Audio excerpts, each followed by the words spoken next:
what we did in pouring this first 1,000,000 tons of castings, and then I'm going to be pretty brief about it because I want to allow some time for questions. This first slide is a 35-ton casting that was poured at Advanced Foundry in 1966, and that's Angelo up there with the bow tie. This is another shot of the same casting. This is Bob Chamberlain's baby in 19 something or other that was poured at Bullard Company, which Angelo pronounced to be perfect. All of these that I'm showing are castings that Angelo pronounced perfect. This particular one, I believe, was 36 feet long, and Angelo said it was exactly 36 feet long. It wasn't any question of plus or minus. It was exactly 36 feet long. Angelo also said that castings cool from the inside out, and I tried to explain to him that that would violate the second law of thermodynamics, and he told me what I could do with the second law of thermodynamics. He believed till his dying day that castings cool from the inside out. This is a 40-ton casting that was poured at Central in 1970. That's the pattern.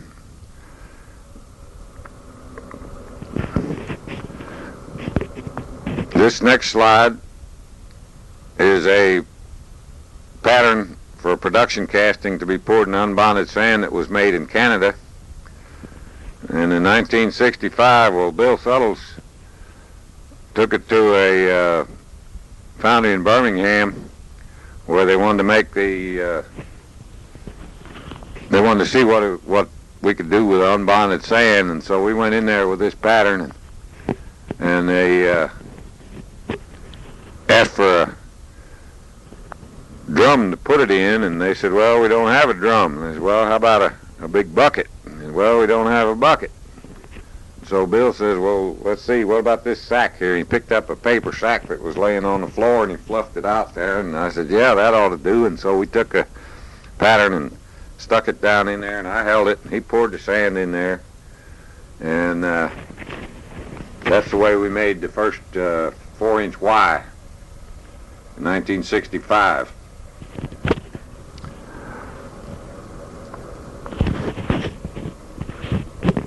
This is a chart. We don't have time to go into it now. It shows the formula or equations that Shuliak in the Soviet Academy of Sciences Castings Problems Institute in Kiev worked up the equations of equilibrium for unbonded sand. And this is top formula is the one for the pressure inside of the mold in the gap, the gas pressure inside the mold caused by the vaporizing polystyrene. And the bottom equation is the equation for the width of the gap. These two simultaneous equations are pretty difficult to operate with, and so we simplified them by using the next slide, which shows a simplification of the Russian equations by using numerics. You consolidate a bunch of these variables into numbers called numerics and solve.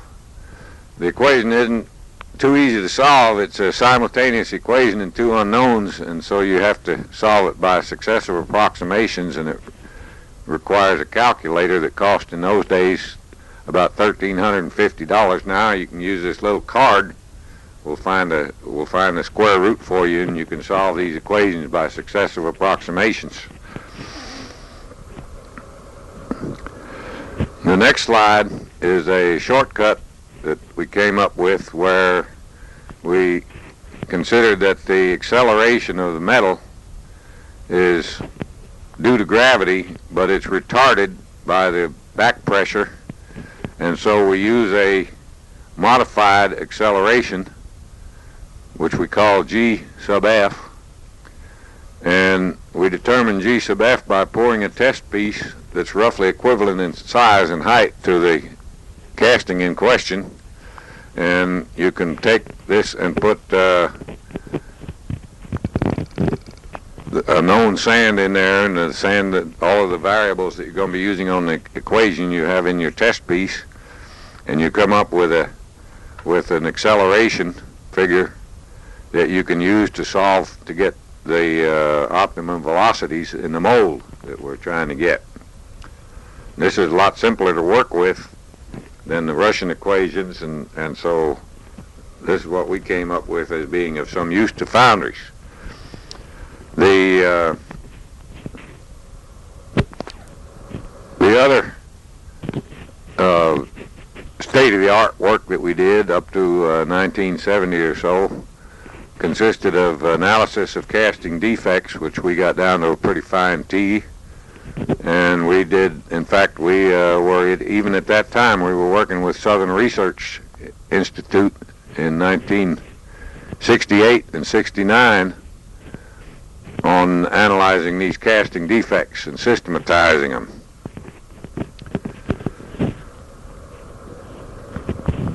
In 1972, when Angelo was getting ready to quit the full mold process and retire to Florida, well, he gave a talk in Detroit, and the talk is being published as supplement to this paper.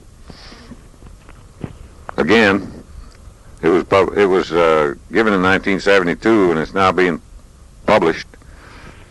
And in 1968, Professor Whitmoser had the remark to the Japanese Foundrymen's Association that the castings of tomorrow can't be made by the processes, by the methods of yesterday, and so let's build the foundries of the future today.